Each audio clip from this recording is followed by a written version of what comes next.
3교육사주의 일진사주명리학 제1909강 시작하겠습니다. 자, 오늘은 양력으로 2024년 1월 28일이고요. 음력으로는 2023년 12월 18일입니다. 오늘 명식은 계묘년 을주걸 신묘일이 되겠고 일지는 신묘가 되겠습니다. 자, 사주라고 하는 것, 사주팔자라고 하는 것을 분석하는 것은 물론 이제 부기빈천도 보고요, 길흉화복도 보고 내 밥그릇이 얼마나 큰지, 나의 명예는 얼마나 큰지, 또는 나의 재물은 어느 정도 되는지 이런 것들도 이제 분석해 보기 위해서 이제 사주를 공부하고 연구를 하게 되는데, 그래서 또 한번 오늘도 강조의 말씀을 드린 것, 가장 중요한 것, 8글자 중에서 가장 중요한 것은 일간과 원령이라고 하는 것을 다시 한번 강조의 말씀을 드리면서, 오늘 공부할 명식의 일간은 바로 신이라고 하는 천간이 일간이 되겠습니다. 신이라고 하는 천간, 10개의 천간이 있습니다. 갑을, 병정, 무기경신, 임계라고 하는 10개의 천간이 있는데, 이 신이라고 하는 천간은 8번째 천간이 되겠죠. 갑, 을, 병정, 무, 기, 경, 어저께 경금까지 했고요. 오늘은 신이라고 하는 이제 천간에 대해서 공부를 합니다. 신이라고 하는 천간, 여덟 번째 천간이 되겠고,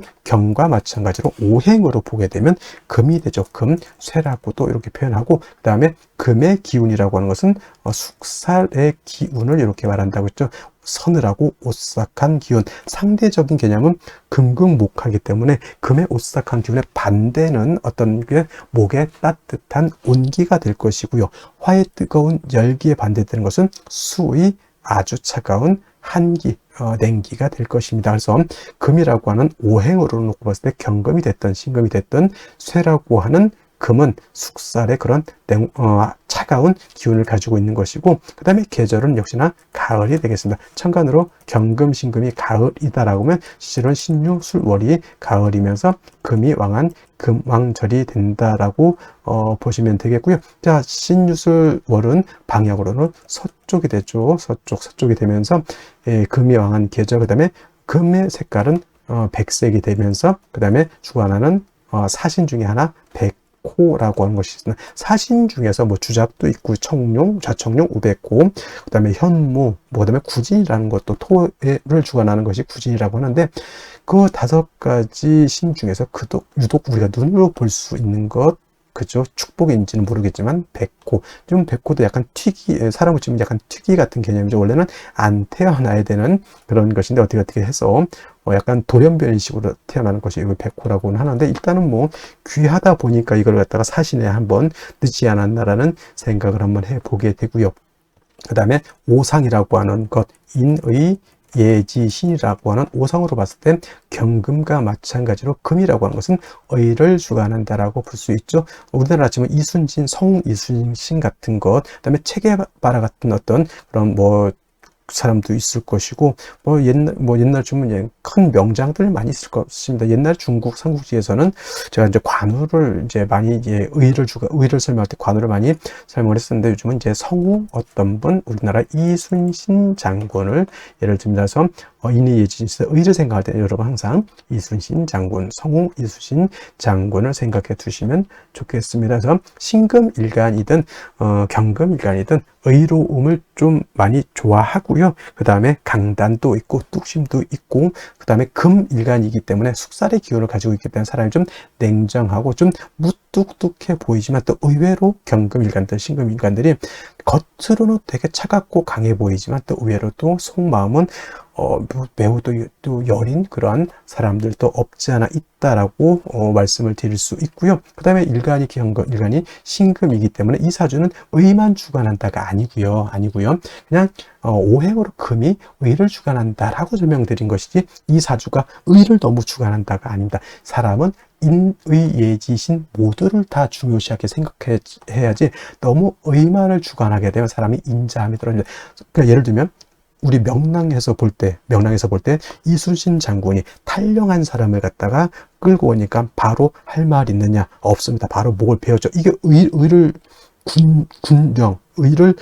굉장히 중요시하지만 맨날 사람들 보면 너 도망가면 죽어, 도망가면 죽어, 이것만 하면 되겠습니까? 그럼 무서워서 사람이 어떻게 삽니까? 남자들 군대 가더라도요, 위에 상사들이, 선임들이 좀 월차례도 시키고 훈련도 좀 빡시게 시키겠지만은 그래도 먹는 것도 챙겨주고 집안에 일 생기면 집에 갔다 오라고 또 챙겨주고 합니다. 그래서 사람이라고 하는 것은 어쩔 수 없는 환경이라고 하는 것이 있어요. 군인은 의를 주관할 수밖에 없겠죠. 선생님은 뭘 주관했죠? 좀 인자함 같은 거, 어머니 같은 마음을 주관할 수밖에 없고, 그 다음에 예를 들어서 회사 경영자랑은 좀 신망, 회사의 어떤 신망, 그죠? 나는 이 제품을 만들 때보다 사람들이 믿을 수 있게 아주 안정된 제품을 만든다. 차를 만드는데 예를 들어서 급발진이 생기면 사람이 그거 어떻게 탑니까? 그건 차에 대한 신뢰가 떨어지는 거잖아요. 그래서 특성에 따라서 인의예지심 중에서 어떤 걸 특정적으로 좀 강조할 수는 있겠지만 사람의 성품이라고 하는 것으로 봤을 때는 인의예지심을 모두 겸비한 사람이 완성형 인간이다, 이렇게 설명드릴 수가 있겠고요. 자, 다시 오행이라고 하는 금을 음과 양으로 구분해 볼 수가 있겠습니다. 자, 어저께 경금 공부했던 거 다시 한번 살펴볼 필요가 조금 있을 것 같은데, 자, 경금 뭐라고 했습니까? 완철금이면서 양금이라고 했죠. 양의 기운을 가지고 있는 금이 되는 것이고, 그 다음에 오늘 공부하게 되는 신금이라고 하는 것은 음의 기운을 가지고 있는 금이 되죠. 음금이 됩니다. 그래서 음과 양은 서로 대조되고 서로 상대적이고 그런 개념이다 하더라도 음과 양은 어떻다? 서로 보완 보충해주는 관계이지 서로 떨어지려고 하는 플러스 마이너스의 관계가 아니라는 것을 여러분들이 아셔야 된다. 음양 서로 붙으려고 하는 개념이지 서로 떨어지려고 하는 개념은 아니다. 양이 있어야지만 음이 존재하는 것이고 음이 또 있어야지만 양도 존재하는 것이다. 서로 보충해 주는 것인데, 양금인 경금 어저께 공부했던 것처럼 완철금이라고 하죠. 즉 강철 같은 개념이고요. 그 다음에 무쇠 같은 개념이고, 땅속에서 금방 캐는 원철 같은 개념이라고 설명했는데, 오늘 공부하게 되는 음금민신금 뭐냐면 부드러운 보석 같은 거예요. 또는 주옥이라고도 하죠. 보석, 주옥, 또는 여러분들 가지고 있는 금반지, 금귀걸이, 금목걸이, 또는 도자기 같은 거, 굉장히 고려청자 같은 경우 굉장히 고가의 귀중품이 될 수 있겠죠. 그 다음에 여러 가지 장신구들, 뭐 황금 열쇠, 금두꺼비 같은 거 다 신금인 음금으로 볼 수가 있습니다. 그래서 경금 같은 경우는 무쇠, 강철 같기 때문에 정화로서 단련하고 간목으로서 정화를 도와줘야지만 경금을 기물을 만들어서 경금으로서의 용도 쓰임 가치가 드러날 수 있다, 이렇게 설명을 드렸는데, 신금은 쉽게 말하면 땅속에서 금광석을 캐내서 금을 순수한 금 99.9의 금을 뽑아가지고 황금 열쇠 금 반지를 만들었다 생각하시면 돼요. 더 이상 화로서 신금을 갖다가 단련할 필요가 있겠습니까? 없겠습니까? 없죠. 신금이라고 하는 것은 임수로서 여러분들 반지를 녹슬지 않게, 먼지가 끼지 않게, 색깔이 변하지 않도록 임수로서 세척을 잘 해주면 됩니다.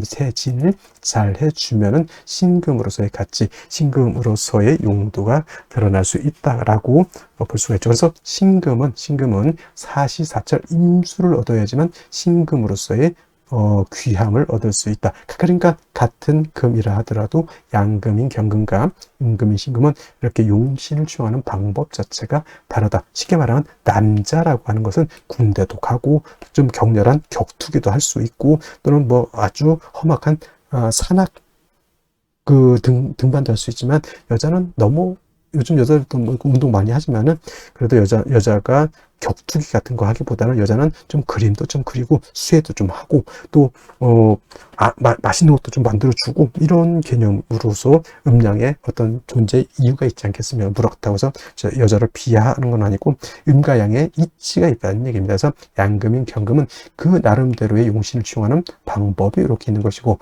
음금인 신금은 그에 맞게 용신을 취용하는 방법이 이렇게 있는 것인데, 신금은 임수를 좋아한다고 했는데 상대적으로 신금이 좋아하지 않는 게 있어요. 토를 보는 것을 좋아하지 않습니다. 선생님, 토라고 하는 것은 금을 생해주는 것이고 인성이라고 하는데 왜 싫어합니까? 경금도 마찬가지겠지만 토가 금을 생할 때는 물론 생조를 얻어서 약한 경금 또는 약한 신금이 생조를 받을 수 있지만 오금되는 것은 어쩔 수 없어요. 금이 더럽혀지는 것, 또는 토가 너무 많게 되면 토다 매금이 될 수도 있겠다. 예를 들면 뭐 술월 같은 거, 진술충묘월 같은 이런 토왕절에 태우는데 천간에 무토가 천간에 투출했다. 이거는 10중 8구는 토다 매금이 될 우려가 있겠죠. 그래서 신금은 비록 정인인 무토라 하더라도 무토 보는 것을 결코 좋아하지 않는다. 무토가 투출하게 되면 반드시 간목이라고 하는 것으로서 무토를 제해 주어야지만 신금이 매금이 되지 않는다. 그래서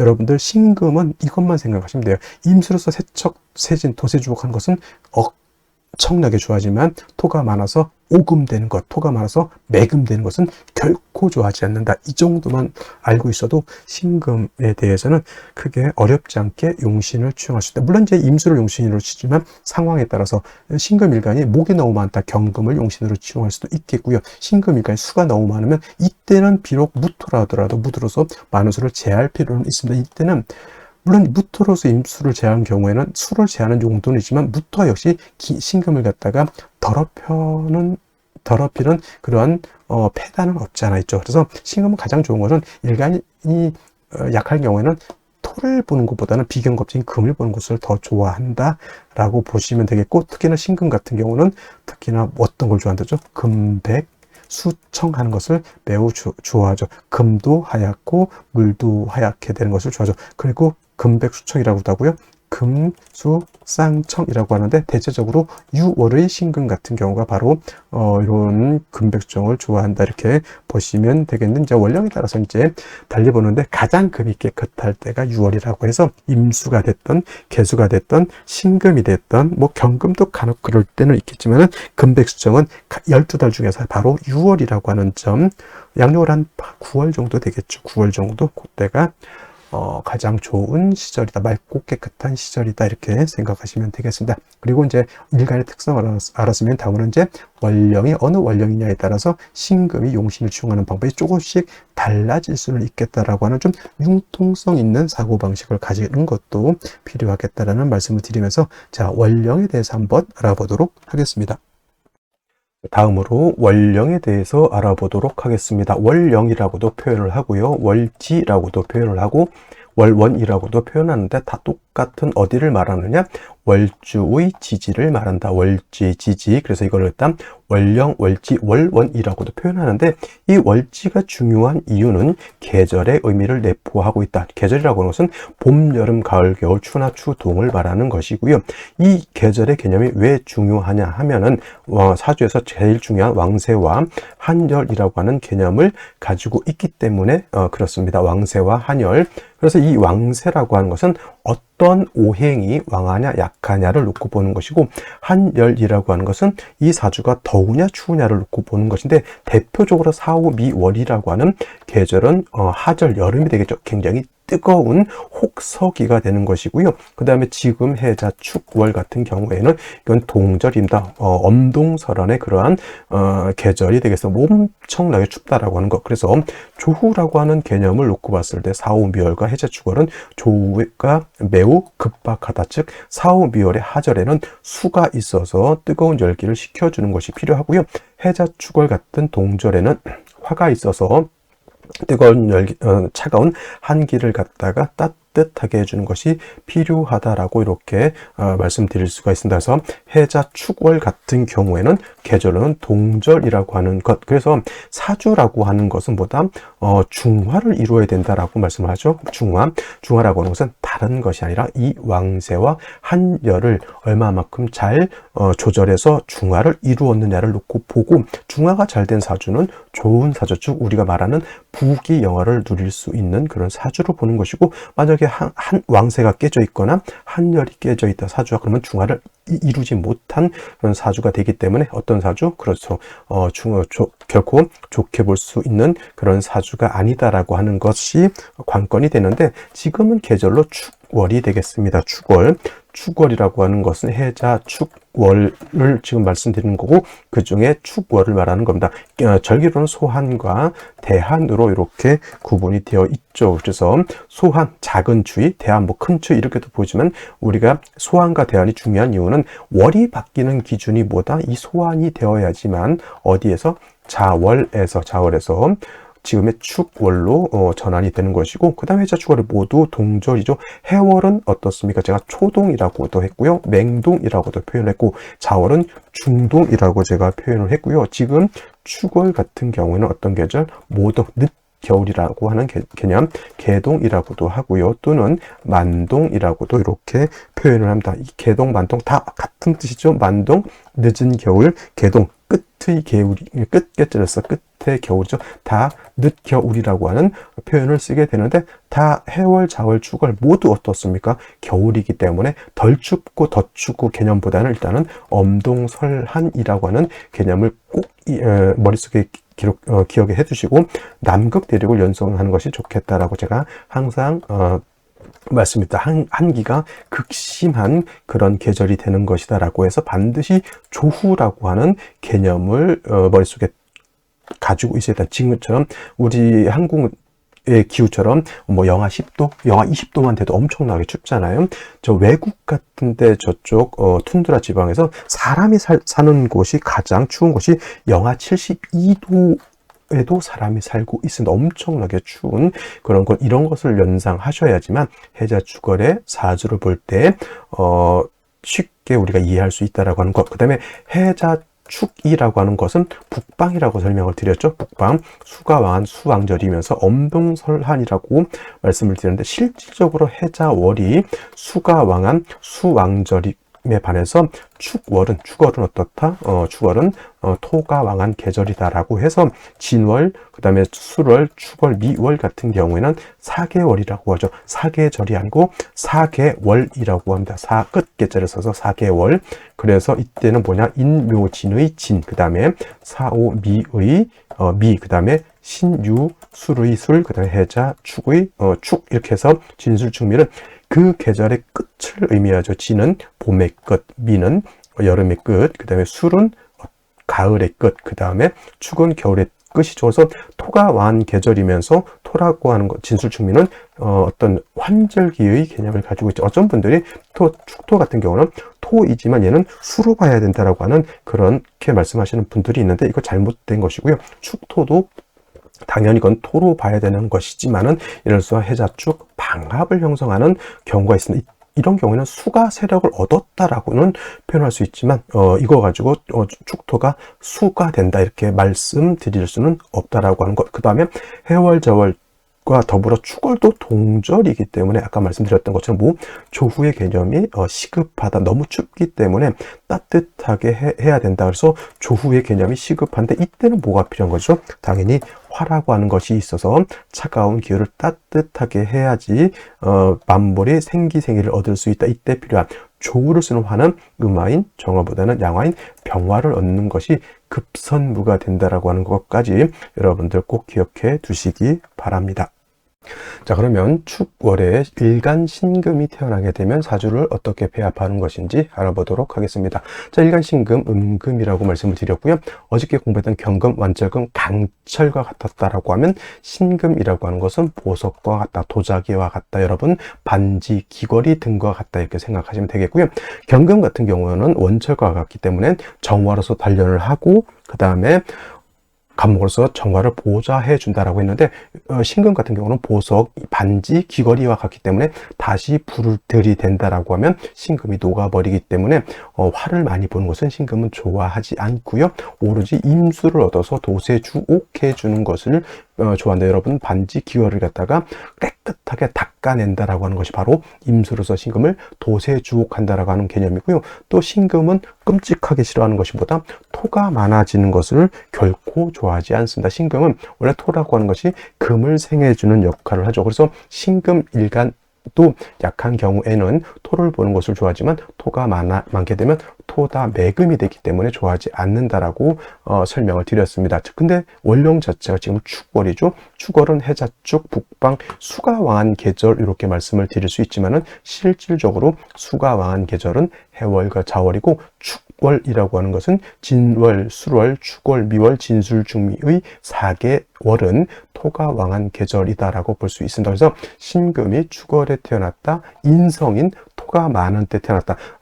토가 천간에 투출되지 않고 월령에만 이렇게 있으면 큰 문제는 되지 않고요. 어저께 경금 설명할 때 말씀드렸지만 축은 금을 생해주는 역할을 하고 또 신금은 축에 뭘 할 수도 있습니까? 통근도 할 수가 있다. 이걸 갖다 포태법을 잘못 적용하게 되면 축은 금의 묘지가 되는 것이니 신금, 경금이 땅속에 묻혀버린다라고 해서 안 좋게 볼 필요는 없다라고 제가 말씀을 드렸습니다. 그래서 축월은 토의 생을 받고 신금이 월령을 통근했기 때문에 월령이 통근했기 때문에 일간이 약하지 않다. 이건 장점이지 단점이 될 수가 없겠다라고 하는 것. 근데 축월은 엄동설한이고 굉장히 춥기 때문에 반드시 해동을 해야 된다. 축토가 금을 생하지만은 화가 없어서 땅이 얼게 되면 금을 생할 수 없죠. 이렇게 생각하시면 돼요. 겨울에도 잠깐 낮에 햇볕이 들면 땅이 녹습니다. 녹으면 진흙같이 되는데 그 진흙에 여러분들 잘못해서 반지를 똑 떨어뜨렸어요. 근데 모르고 지나갔죠. 반지를 찾다가 낮에는 못 찾고 밤 해질녘에 딱 갔는데 그 진흙속에 반지가 박혀가지고 얼어붙어 있는 거고 똑같습니다. 추가하신 건 바로 그러한 느낌으로 생각하시면 돼요. 그러면 반드시 해동을 해야 됩니다. 해동을 해야지 땅에 있는 금을 꺼내서 진흙을 닦아낼 수가 있겠죠. 당연히 추가의 신금은 병화를 얻어야지만 역시나 금을 따뜻하게 하고 땅을 녹여야지만 또 그 땅이 금을 생할 수 있겠다라고 하는 것. 단 축토에 묻어 있는 신금에 티끌이 많다라고 보기 때문에 병화를 얻은 것만 가지고는 안 되고 임수를 다시 얻어서 신금을 갖다가 깨끗하게 닦아내야 된다. 다시 말씀드리면 자 반지가 떨어졌는데 해질녘이라서 땅이 얼었습니다. 진흙에 반지가 박혀 있는 상태죠. 해동을 해야 됩니다. 따뜻한 온기가 있어서 땅이 녹게 되면 그 반지를 꺼내죠. 그 반지를 꺼내서 그냥 바로 손가락에 끼지 않습니다. 그 반지를 다시 깨끗하게 닦아내야 된다라고 하는 개념이다라고 말씀을 드릴 수가 있습니다. 그리고 뭐 축월에 신금이 뿌리를 얻었지만 실제로 뭐 유금 정도 하나, 그 다음에 임수의 뿌리를 얻을 수 있는 신금 정도 하나 얻는 것도 제가 나쁘진 않는데 축월의 신금이 가장 봐서는 안 될 것은 뭐가 될까요? 자, 무토 보는 것을 굉장히 꺼립니다. 왜냐하면 축월은 말씀드렸던 것처럼 토가 왕한 계절이기 때문에 월령 자체에서도 신금은 예민해질 수밖에 없는 게 저 토가 나를 갖다가 더럽히게 되면 어떨까라고 하는 항상의 마음의 조바심을 갖고 있죠. 그래서 신금이 토가 많아지게 되면 신금 일간들이 예민해지는 이유가 바로 거기에 있습니다. 신금이 더럽혀진다는 얘기죠. 근데 무토가 투출을 하게 되면 이거는 오금에 신금이 더럽혀지는 것에 그치지 않고 토다 매금이 되는 경우가 됩니다. 이런 경우에는 일단은 땅속에 금이 묻히게 되면 어떻게 됩니까? 신금으로서는 거의 뭐 용도 쓰임 가치가 전혀 없어지게 되는 거죠. 급선은 분은 뭡니까? 감목을 얻어서 토를 갖다가 제거시켜 줘야지만 신금이 뭐다? 토다 매금이 되지 않을 수 있다라고 하는 것. 그 다음에 임수로서 도세지옥해야 되는 것이고, 그 다음에 뭐다? 병화로서 따뜻하게 조우도 필요가 있겠다라고 해서 무토가 천간에 투출하게 되면 완전 스텝 꼬인 것과 같습니다. 이 무토 하나로 인해서 완전하게 무엇이 중요한디 뭐 이런 말이 있죠. 곡성 무엇이 중요한디 완전히 무엇이 중요한디를 우리가 지금 까먹어 버리는 그런 현상. 신금 입장에서 무토는 정인이죠. 정인이라서 좋은 것이 아니라 신금은 이 정인을 보면은 아주 머리가 아프고 힘이 듭니다라고 이렇게 생각하시면 되겠습니다. 당연히 무토 천간에 없으면 간목도 필요가 없겠죠. 물론 이제 병화를 용신으로 했을 때 병화를 생조해주는 용도로서 간목이 필요할 수는 있겠지만은 토를 제하는 용도는 아니다라고 하는 것. 그래서 정리를 하게 되면 금이 축월에 태어나게 되면 병화로서 따뜻하게 하고 임수로서 신금을 도세주욕한다라고 말씀을 드리고 무토 투출하게 되면 비상사태 돌이 반드시 간목으로서 보다 그 무토를 제거해야 된다. 기토는 어떻습니까? 기토는 신금을 매금까지 시키지는 않습니다. 그냥 이거는 습토에다가 신금을 생해줄 수는 있죠. 물론 축월에 월령에 통근했기 때문에 굳이 기토가 투출해가지고 신금을 생할 필요가 있겠냐는 생각이 들긴 하지만 그래도 무토는 아니기 때문에 오금은 가능하더라도 매금은 되지 않습니다. 그래도 임수로서 신금을 깨끗하게 해야지만 신금으로서의 가치가 나타난다. 이렇게 보시면 되겠습니다. 자, 다시 오늘의 명식을 살펴보도록 하겠습니다. 자, 일간, 신금 일간이 되겠고요. 신금 일간이 태어난 월령, 축월이 되겠습니다. 자, 일간과 월령의 특성 매우 중요하고요. 격국이라고 하는 것도 중요한 개념입니다. 자, 격국이라고 하는 것을 필요 없다 이렇게 말씀하시는 분들도 있는데 사주를 분석하는 하나의 도구다라고 생각을 하시면 되겠고요. 격국을 보게 되면 당연히 용신이라고 하는 개념도 알아야지만 사주를 분석할 수 있다 이렇게 보시면 되겠습니다. 자, 일간 신금이라고 하는 것은 음에 해당되는 그 음금이죠. 어저께 공부했던 경금은 양금이 되는 것이고 오늘 신금은 음에 해당되는 금이 되죠. 음금. 그다음에 얼지 있는 축토 또한 음의 성질을 가지고 있는 토가 되죠. 음토가 되죠. 대 음의 관계가 성립이 되는데 자, 이 토라고 하는 것이 일간을 생해주는 관계, 일간과 월령과의 관계를 보면 토라고 하는 것, 토생금에서 일간신금이 월지 있는 토의 생조를 받고 있습니다. 그래서 저것은 나를 생해주는 거죠. 생아자라고 하고 생아자 인성이라고 합니다. 자, 생아자가 있으면 좀 비교해 볼게 내가 생하는 것도 있죠. 아생자. 아생자는 내가 생하는 거고 주체가 생아자는 나를 생해주는 것이죠. 그래서 아생자는 내가 생하는 식상이 되는 것이고 나를 생해는 것은 인성이 이렇게 되죠. 그래서 인성이라고 하는 것은 다시 두 가지로 정인과 편인으로 구분해 볼 수 있습니다. 어차피 인성이라고 하는 것은 정인이 됐던 편인이 됐던 나를 생해 주는 것은 같습니다. 근데 이제 공부를 할 때 정인이라고 하는 것은 생모라고 배우고 편인이라고 하는 것은 뭘로 배웁니까? 계모라고 배우니까 뺑덕 엄마 막 생각나고 그렇습니다. 그래서 정인은 좋은 것, 편인은 나쁜 것 이렇게 배우지만은 근데 이 친론을 봤을 때는 정편인으로 그렇게 정의는 좋은 것이고 편의는 나쁜 것이다 라고 보지만은 일간의 특성으로 보게 되면은 상황에 따라서 정인을 좋아하는 일간이 있고요.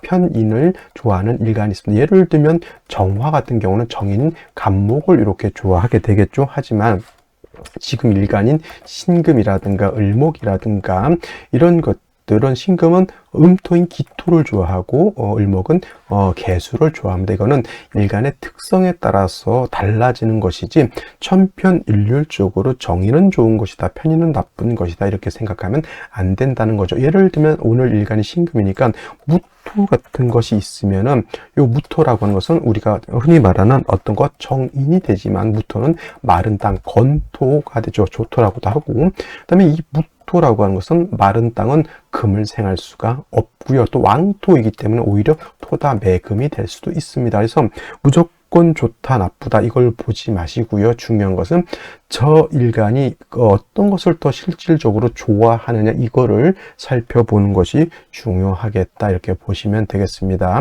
그래서 이렇게 축월의 신금이라고 하는 것은 음대음의 관계, 토생금의 관계, 생아자의 관계, 그것은 인성이고 정인과 편인으로 구분해 볼 수 있다.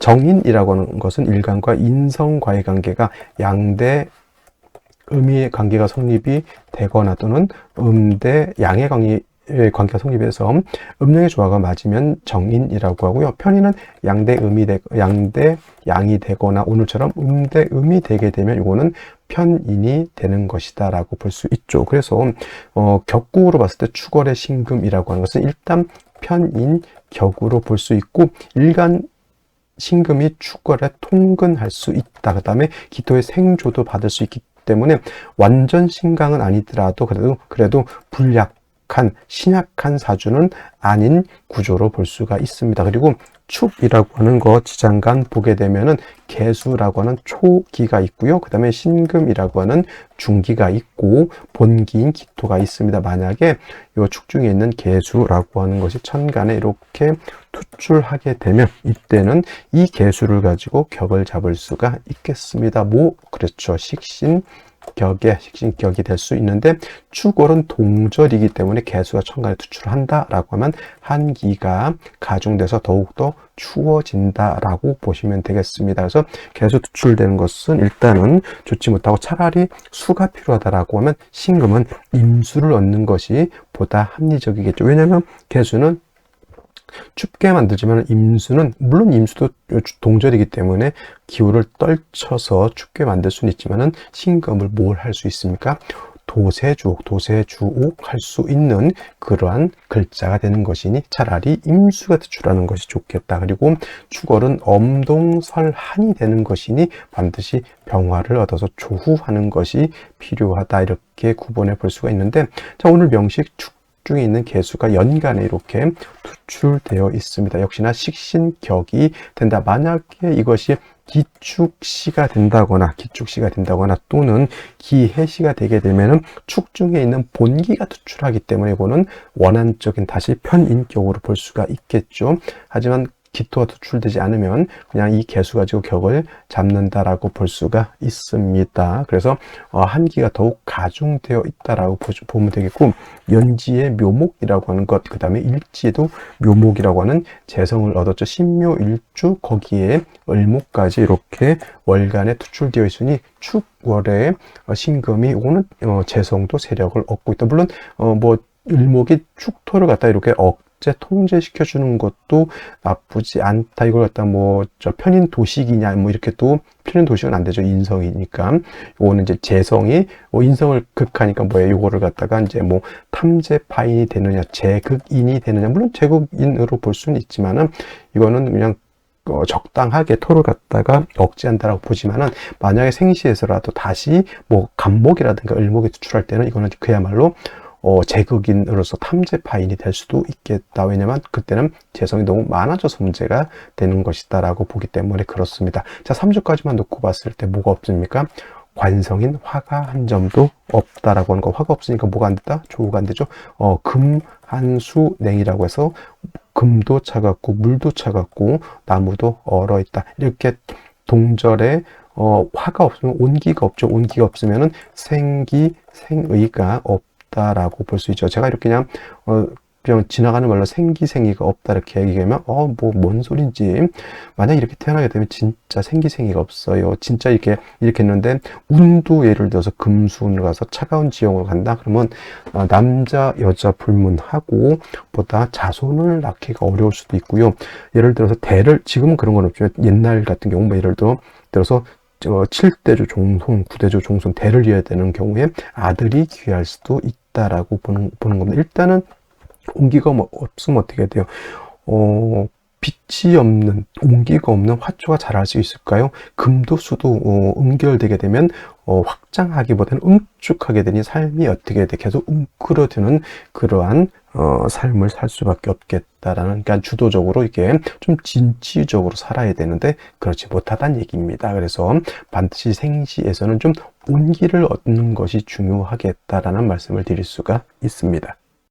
자, 그러면 생시 보도록 하겠습니다. 제일 먼저 무자시를 보도록 하죠. 자, 자시를 봤습니다. 축월이라고 하는 것은 토가 왕한 계절이면서도 동절이기 때문에 수가 많아진다라고 하는 뜻은 아까도 말씀드렸던 것처럼 한기가 가중되게 되고 하가 결빙되지, 얼게 된다는 얘기고, 그렇게 되면 생이가 없어진다. 생의가 없어진다. 사람이 그냥 풀떼기가 다 시들은 것처럼 희끄무리해진다는 그런 뜻으로 이해하시면 되겠고요. 더 문제인 것은 축월에 무토까지 투출하게 되면 이거는 뭐가 됩니까? 토다 매금이 된다. 답답한 삶을 살 수밖에 없다. 이 을목까지 무토를 제할 수 있습니까? 없습니까? 없죠. 자, 정인이지만 이 무토는 건토이기 때문에 신금을 생하기가 어렵습니다.